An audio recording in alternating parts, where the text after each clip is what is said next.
अस्सलाम फ्रेंड्स, और यू कैसे हैं आप। उम्मीद है कि आप सब खैरियत से होंगे और अपनों के साथ होंगे। आज का हमारा प्रोडक्ट है भुने हुए चने, ब्लैक चना।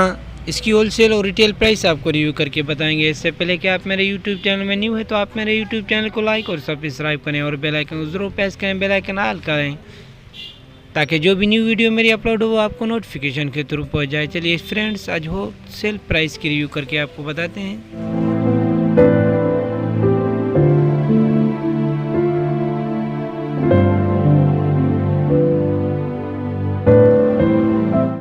तो चलिए फ्रेंड्स, हम आ चुके हैं अपने होलसेल प्राइस की तरफ।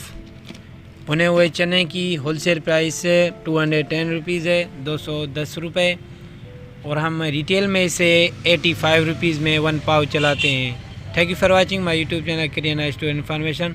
ऐसी वीडियो आप बर वक्त इन्फॉर्मेशन के हवाले से देखना चाहते हैं, किसी भी चीज़ की प्राइस, तो आप मेरे यूट्यूब चैनल को लाइक और सब्सक्राइब करें और बेल आइकन ज़रूर प्रेस करें, बेल आइकन ऑल करें, ताकि जो भी न्यू वीडियो मेरी अपलोड हो आपको नोटिफिकेशन थ्रू पहुंच जाए। Thank you for watching my video.